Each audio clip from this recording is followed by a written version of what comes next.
Hello there. The video you're about to see was first shown on our International Breathe Easy site at the end of June in 2021.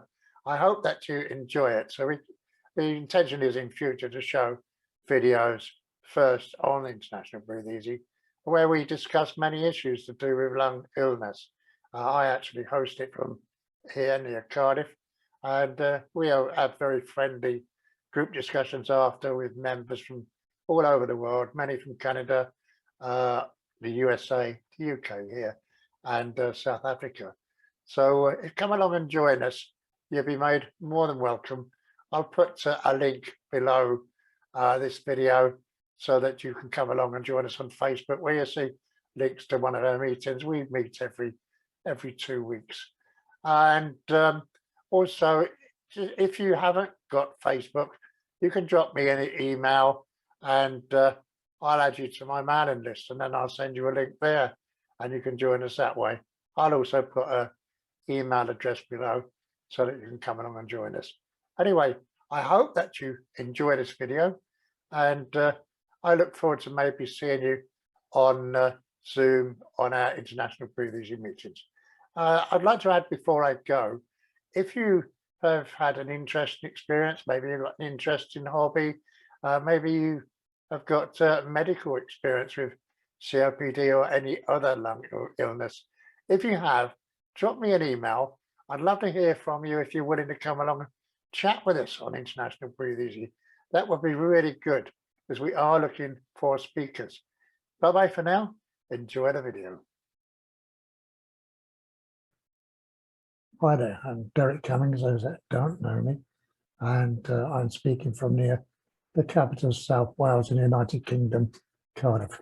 And today I'm going to talk about coping with breathlessness. Now, what I'm going to talk about is from personal experience, because I've had COPD now for 34 years. I was diagnosed in 1987, a very long time ago, when I was only 39 years old and now 73. I've had COPD for nearly half of my life, so if anyone's been told that they die within 5 years of getting COPD, you can see they're totally wrong. But meantime, anyway, I have slowly got worse, and I've had my good times and my bad times. And at the moment, I'm at what is termed as end stage. Well, end stage, if you're told you're at end stage, and don't think your life is over, because I've had end stage for 10 years or a bit more, and I've gone along quite fine. In actual fact, my FEV1 is 1% better than what it was 10 years ago, which I think is absolutely amazing. It just shows you. But a lot of that is the way I've handled it. Now, being positive is one of the main things that you need to do. Tips that I'm going to give you, they won't affect everybody. Those mild or moderate COPD probably don't get that breathless. Those that are severe maybe getting it on the later stages severe, but at end stage or very severe stage 4, then you will find that you are getting very breathless, and you may very find that these tips are very helpful to you. Now, one of the latest things I found that helps me, and I did speak about this at my last International Breathe Easy meeting, is a flutter valve. What I have is an Arabica, and basically what you do is you blow into this for 4 seconds, and it opens up your tubes as you're breathing out. And normally, us with COPD, what happens is the tubes collapse on us as we're breathing out, and this doesn't allow the muck and everything to come up. It gets trapped down there, and slowly the congestion gets worse in our chest, and we find that we just simply can't breathe very well. And if you've got bronchitis, well, it gets quite severe. Now, if you've got this stuff down there, what it can do is get infected, and it can give you exacerbation. So it's in our interest to get the mucus up, because if you're getting the mucus up, it can prevent exacerbations, and also helps us to breathe easy, or breathe easier, and to get deeper breaths than what we otherwise would. So one of these, what I paid for mine, but if you've got a physiotherapist maybe to get one for you for free, that would be great. But I paid £80 for that here in the UK. Well worth it, because it means that I'm actually breathing better now, and I don't have as much congestion in my lungs. And congestion is coming all the time. You've got to keep it going. You can't do it for a little while, clear the congestion. I think that's it.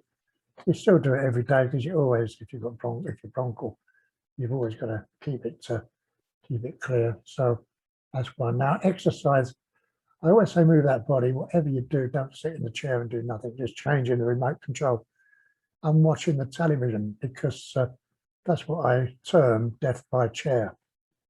Same thing as don't take to your bed and not actually stay in your bed all the time, because that does have the same effect. Because when you exercise, what you're doing is you're getting your lungs to work out and your heart to work out. You've got to get your heart to work out, because after all, it's a muscle. So you strengthen your heart and you actually stop yourself getting heart failure or worse. Now your lungs, you'll start coughing in the end, and as you're coughing, it's bringing up mucus, and if the mucus is better up and down. So there's another reason to actually move that body. Don't do nothing. Now, when I say exercise, exercise can be anything. It can be doing washing up, hoovering, doing the washing, just walking, strolling around the block, strolling around the park. It could be anything you do, as long as you're moving that body. So when I say exercise, it is moving that body. That's all it is. Now, personally, I do Qigong, and I'm going to talk about that one in another video. And I do breathing exercises. I do steps. I've got steps that I walk up and down rather than the stairs. And I do weights as well. Let's have a look. There we go. They're the weights. They're only little weights. They're not great big things. You could get a tin of beans or something like that. These are only 2 kilograms, but I do know some that use 5 kilograms. 2 kilograms is fine. What you do, doing your workouts, you're keeping your core strength going, and you're helping your lungs to work. And it's good if you're getting very breathless and you think, oh, I couldn't do that. I get too breathless. Well, I've been there. I've gone where I couldn't do more than 10 steps and stop. I had an accident where I was actually crippled completely for a whole month. I couldn't go anywhere. I couldn't walk anywhere. I was that bad. And I had to get back into the fold. I had exacerbations that really knocked me back. I had pneumonia. And you've got to do baby steps. Now, baby steps is you do a little tiny bit. You do whatever you can. A minute, 2 minutes, 3 minutes. That's fine. Doesn't matter. Next day you increase it, and you increase it, and you increase it. Until eventually you're doing much more, and you're finding it very much easier to breathe. So baby steps is the way to go, and you will get there. You will get it back. You get your mobility back. Now, not so mobility, I can walk very little because I get so breathless. I will carry oxygen with me. The tanks are quite heavy, and I just wouldn't be able to take enough with me to go for any kind of decent walk. And anyway, I just go very short way and stop, very short way and stop. And then, slowly it would get worse. So things are so slow, and my wife likes to trot along and go along a prom and different walks and things like that. And she likes me with her. And with me, I realised she wasn't enjoying it if I kept starting. So I got myself a scooter. I went to Bristol Zoo here in the UK. I couldn't get around it. I noticed they hired scooters. So I hired a scooter. I go around on one of those. That'll make life much better. Well, it did. It made things so much better. I thought, I'm going to go out and buy one this week. I did. I ended up with one. It's the best investment I've ever made. And it was quite some years ago now.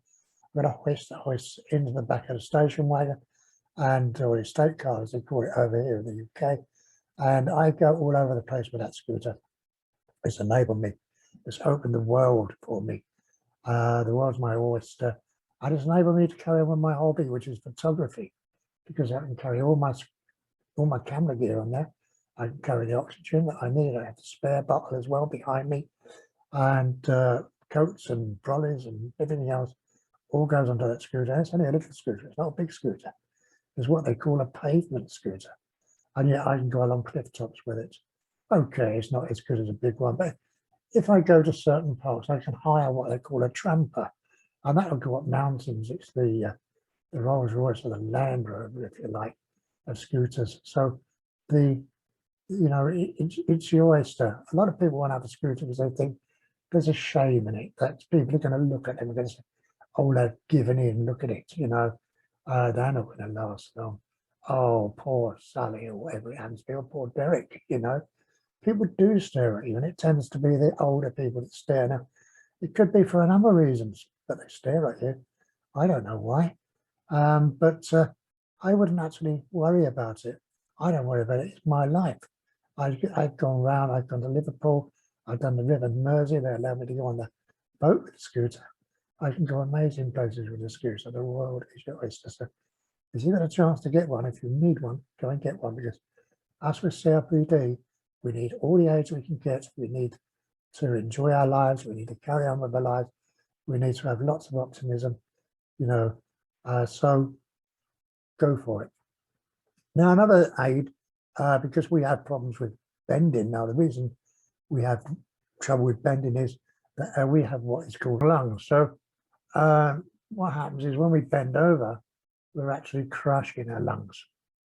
And we haven't got much there anyway. And we need to get all the help we can, because by bending, you're crushing your lungs, you're having problems breathing. I expect you've all done it, you've bent over. I always say, I can't bend over because I get out of breath. A litter picker is what you need. It's a grabber. And let's show you one of these. There we go. It's one of those, basically. And it's got an end there that grabs, if you like, and it's got a thing there. Now, some of these have a little magnet at the end there. I don't know on this one, but I do on the upstairs one. And that's handy if you knock, you get anything metal on the floor. And well, if you've got anything metal on the floor, oop, I nearly lost that, then you can pick it up with a magnetic end to it. But I use it picking up clothes, picking up shoes and stuff like that. Anything that's on the floor is absolutely invaluable. Use a litter picker, because you'll find it handy. It makes you less breathless, and anything that makes us less breathless is worth doing. Now, when we do have to bend over, we do sometimes, then the way to do it is to breathe by numbers. Now, I say breathe by numbers. Our problem is breathing out. It's not breathing in. So we've got to get the air out. We've got to be very conscious of getting the air out, because if you get the air out, you get the carbon dioxide out as well. Get the carbon dioxide out, then you're on your way to breathing easier again. So you breathe into the count of 2 and you breathe out the count of 4. Why do you do that? Because you need to breathe out twice as long as what you breathe in. Now, if you can breathe into the count of 4 and breathe out to the count of 8, that's fine. It's whatever you can manage. But as a baseline, I always say 2, 4. So breathe in at the count of 4, breathe out, breathe into the count of 2, breathe out the count of 4. While you're breathing out, do pursed lip breathing. Now, pursed lip breathing, now I've been guilty of that. You say blow out like you're blowing a candle out. No, you don't. Remember when you were a kid, you had a birthday cake, you blew out the candles. You have to blow quite hard, don't you? It's a bit like having a spirometry test or something when you think about it. No, what you've got to think of is a spoon with hot soup on, and you're blowing it very gently to cool it down. That's all you need to do. The reason you do that is because as you're breathing out, again, you're keeping the tubes open. And by keeping the tubes open, then you're getting more out. And you're making things very, very much easier for yourself. You find that you breathe deeper and you can breathe better. Now, you've got to minimize bending because of long lungs, but the breathing also helps us with dressing and undressing. Many of us get problems dressing and undressing. Now, again, when you're getting dressed, when you put your trousers on, where, you know, I don't know what you call them, wherever you are in the world that are watching this, but as you put your trousers on, breathe into the count of 2. As you're breathing out, you're pursed lip breathing, put a leg into one part of your trousers, breathe into the count of 2, breathe out to the count of 4, pursed lip breathing, put the other leg in, repeat, you stand up, you put them up around your waist, and there you go. And then you do that with your shirt and anything else you're putting on as well. It takes a little while, but you do it, and you do it without getting too breathless. That's the main thing. Everything's to do with not getting too breathless. Now, another thing is a sock aid. Now, that's a sock aid. I've got one. It's an old one. So, you know, it's not pristine condition. And what it's got little tags there. You put the sock over there. You put your foot in there. And as you pull it out, it gets just stuck onto your feet, over your ankles and up your legs. And they make a pretty good job of it. I'm quite surprised. When I first got one of them, this is never going to work. It does, gets your socks on. It's better if you've got a partner that'll do it for you, but it does get your socks on. Slip-on shoes are essential because after all, you can't tie, you can't tie your shoelaces up. There's problems with that because again, you've got to bend over. So slip-on shoes, absolutely essential. Now, when I'm talking about slip-on shoes, now many of us will have swollen feet and ankles. It just goes with the territory.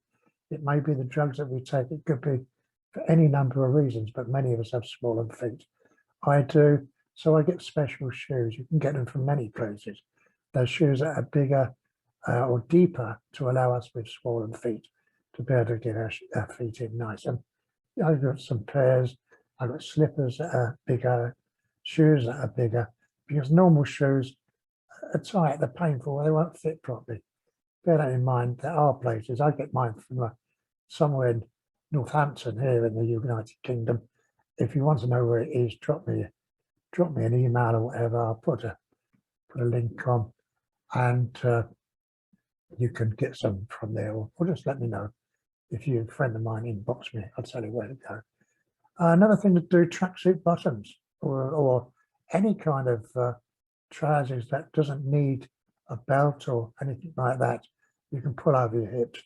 That's fine. It just makes things so much easier. And I go for that. Loose clothing, that is absolutely essential because, again, you want to get plenty of room for your lungs. And that is the whole thing of making things easier for us. Nothing tight and nothing rushed. Refuse to be rushed. Because if you're trying to rush, you're getting stressed. Stress is our enemy. Stress will make us breathless faster than anything. Stress is the worst thing possible. And trying to rush again is the worst thing possible. That makes us very breathless. But if we take our time, as though you haven't got a care in the world, you get things done quite fast. It's surprising, isn't it, how fast you can go. Refuse to be rushed. Absolutely refuse. Don't be rushed by a friend or anybody. If you need to, cancel the appointment. But, or just say, look, I'm going to take a little bit more time because I have problems with my breath. Please understand that. Or whatever way you want to do it. And that way you'll be absolutely fine. But don't be rushed. Don't hurry. Don't rush for anything. It takes longer. Everything takes longer. I think it's taking longer simply because we're getting older as well. Our lungs are getting older. Even if we didn't have COPD, they're getting worse. So, personal breathing, breathe spoon, well, that stops your lungs collapsing. Now, another thing that really does help is supermarket trolleys. Now, if you're a man and you don't push the trolley around, if you're with your partner, then ask to push the trolley around, because by pushing the trolley around, you're bending down. And what this is doing is like a recovery position. It's opening up the lungs, the belly goes forward, the lungs behind that have dropped down because they're long lungs can better breathe, and you can better breathe as you're walking around. A lot of people probably wonder why it's nice walking around with a supermarket trolley or even a walker. Many people have walkers because they find it easier to get around with a walker. Well, that's the reason. If you're wondering why it's easier, because you're down slightly like that. Now, there are upright walkers nowadays like that. I don't think they would work as well. If you've got an upright walker, let me know if it works as well. I would be absolutely interested, but I doubt it because you're not in this recovery position that you need to be. And talking about breathlessness in the home, or anywhere, is if you lean on a support, any kind of support, where you can lean like that, a sink or a basin at home, they're absolutely fine. Or something I've used in the past, and that's the kitchen counter. We've got kitchens, we've got counters where we do the food. Just lean on there like that. And just breathe into the count of 2, out the count of 4, or into the count of 4 and out the count of 8, whatever you can manage, even if it's 1-1. Do that, and you find that you'll recover in no time at all. And another way is to sit. So if you sit down, lean forward, and with your hands on on your lap, but with your palms up. Your palms up is important because that as well, if you try it, you'll find out it forces your lungs up and out. I should feel it if I do that like that. See, that's the difference. See my shoulders moving, that's down, that's up, that's down, that's up. You see, it makes a difference. So sit with your palms up and you'll find that easier as well, breathing. Now, another thing is to wear oxygen if it's prescribed to you. You'll be surprised how many people go out and they don't wear their oxygen because they're embarrassed, because they feel people are going to look at them.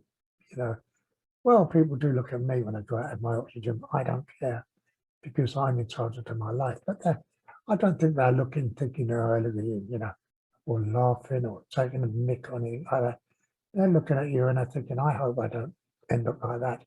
They might be thinking, poor guy, how did he have to wear oxygen?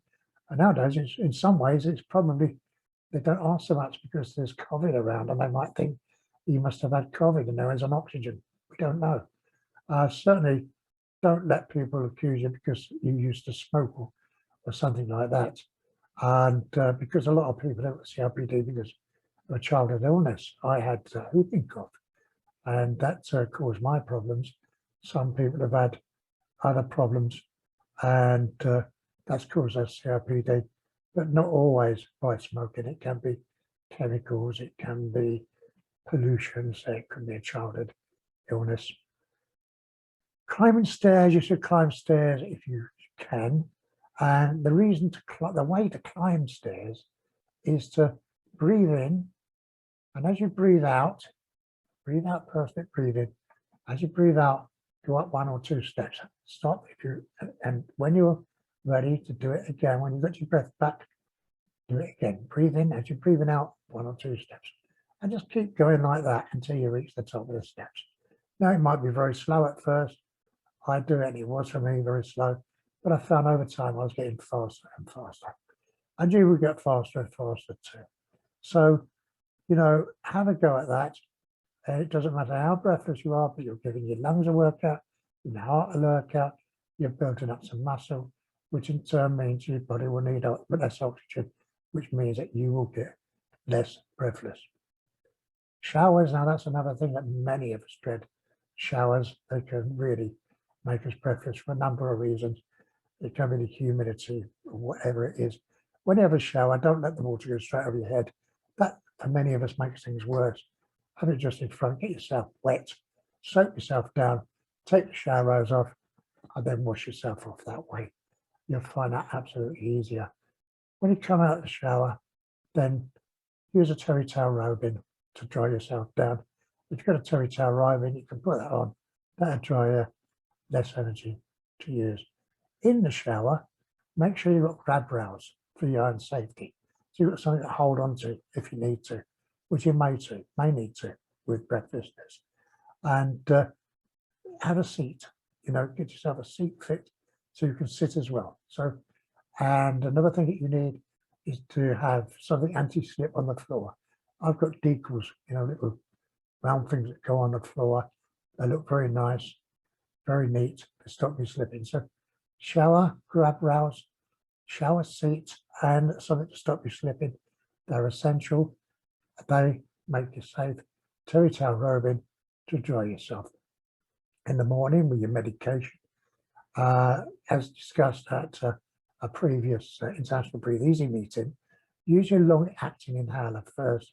Don't use your short one, because what happens is the short one, it goes to your receptors in your lungs and it gets them nice and wide, all your tubes and everything. You take the long-acting one, it's got nowhere to go, and you end up picking the stuff out because it can't use the receptors. The receptors are already taken, and then you find that you're getting out of breath a little while later. That Spirivel or that Trialogy or whatever it is, just didn't work. That's no good. I need something else. Well, it's not that, you're taking it wrong. And a lot of people have found that. Take your long-acting inhaler first, and then wait quarter of an hour, 20 minutes for it to work. If you need to take your short one, take your short one then. but definitely your long-acting one first. You'll find then it works, and it probably works all day, but whatever way it goes, you'll be using much less of the short-acting inhaler. That's very, very important. But anyway, that's about it for me now. So be safe, and I hope these tips have helped you.